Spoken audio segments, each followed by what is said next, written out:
What's up, everyone? You tuned in to another one. All right, Man City I guess beat them in penalties. Yeah, Man City took on Newcastle in the League Cup here, and the lineup was concerning when I started to see it, especially some things, uh, particularly in that back line for City.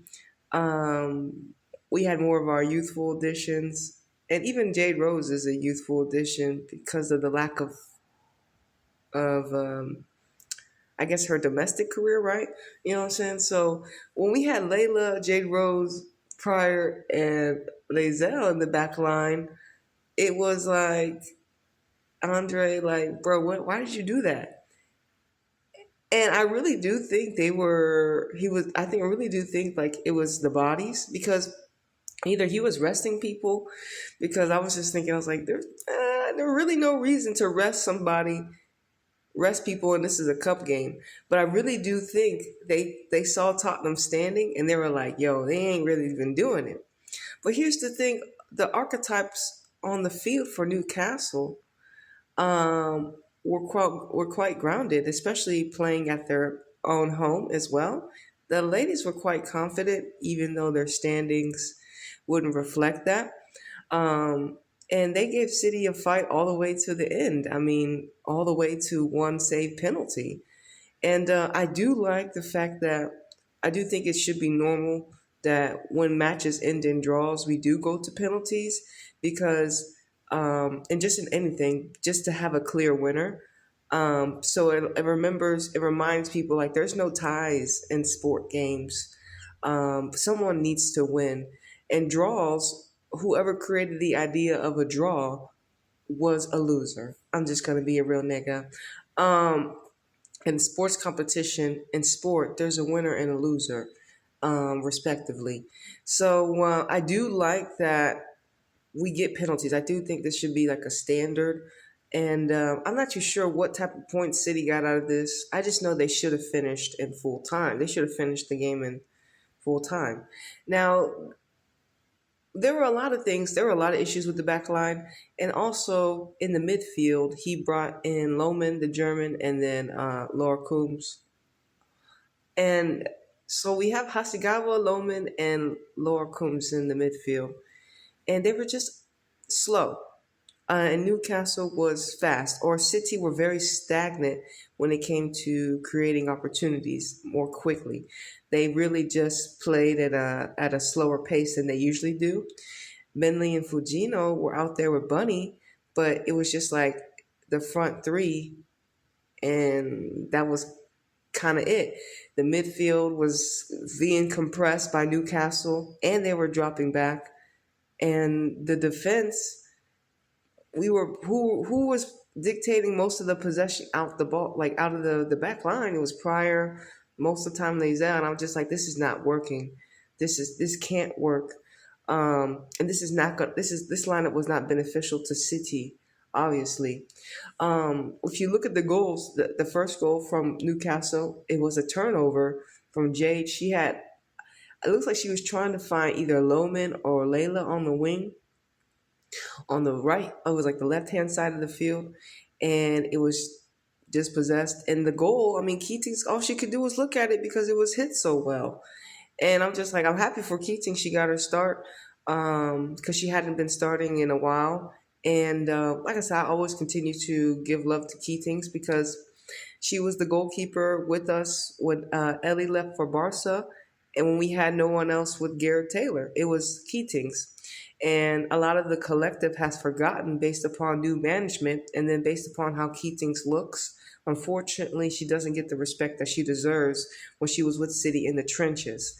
And I'm not surprised because she looks the way she looks, and y'all niggas are racist. Anyways, another thing about this match was we had a lead.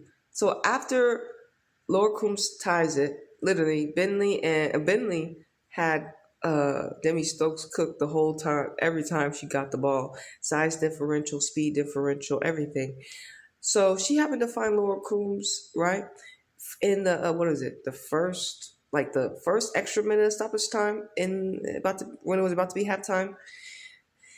And I was just like, damn. Like, I mean, I'm glad y'all scored. And then to even kick off the second half, these chances that they created weren't really that great because City didn't play that great football. I do think it was because of the lineup. The ladies were not well conversed, well chemistry. Well, they weren't really clicking together. And it's not their fault. It's their first time playing together, a lot of these new players, but it's just like this lineup was not City's full, it wasn't flowing like we've been seeing City in these last matches. So this is why we got the result we got as well. So Hasegawa ends up getting a goal right to start off like the second half. This is another assist from Benet, and I'm not surprised. She has been a great signing, obviously, and I do feel she's doing just as what I do feel she's doing just what she's been doing. She's playing the same way she played when she was playing in Switzerland. That's how I feel. Her consistency in wanting to attack the back line and the defender, I feel is something that a lot of the England players don't really not England players. A lot of the defenders don't really have to do because they don't in England they don't challenge players to face up and attack. Because it's a lot of systematic stuff. So they don't really want you to be creative. They want you to be more systematic, play in the tactics. So when a player like Benlay consistently attacks and is an individual creator, it disrupts systematic systems that play in that artificial way, right? Anyways, Benley got the second assist to Hasegawa, and we went up another goal with the own goal. Unfortunately, the Newcastle goalkeeper fumbled the ball. I think it was it Layla's corner? I don't know whose corner that was, but she kind of had it. It was an own goal, right? And then we went to we made subs like in the 63rd minute, and then it all went downhill like it already wasn't. But we had two goals. We had a 2-goal cushion. So the second goal from Newcastle, I mean, if I can remember. So if you go back and watch how the second goal happened, Grace Pryor passes the ball literally right back to Keating's, and they're like that close together. So all Keating's can do is try to bomb it forward, and of course it reaches a Newcastle player because this whole back line for City, it was set up for Keating's to fail based upon the lack of quality of playing together and the slowness of how they played, and they just didn't move. Like I said, they didn't move quick enough. They thought they had more time, and then the creative ability for some of these players, it just wasn't quick enough to react and respond the way Newcastle was. So it just overall, Andre fucked up on this lineup. Okay, so and the goal ends up coming because of a bad defensive setup for Keating. So she tries to clear it. It goes straight to a Newcastle player, a couple passes, and then we got a shot. And mind you, all the goals, most of them, besides the second one, no, not all of them were from errors City gave Newcastle. And even the third goal, Hasegawa may have gotten fouled. And this is when we talk about the archetypal size with Hasegawa and maybe why Blanken Brown didn't play in this one, because she would have been beat up in the midfield and we need a bigger person like Loman. And then, the third goal is deflected and it's scored. So they're level 3-3. But what I did like was the penalty kick. As you can see, we literally had 6 straight penalty makes from Newcastle and Manchester City Women. And so this is what a professional penalty kicks looks like. These are what we know the women have the ability to do. 12 plus individual players kick the ball in the back of the net. And then we have Euros where the best players of your geographical location, so you claim, England and Sweden, y'all can't make penalties?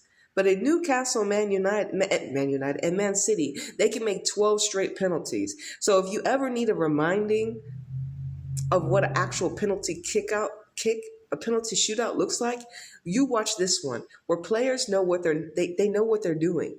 They know how to make penalties. And this is the professionalism that we know.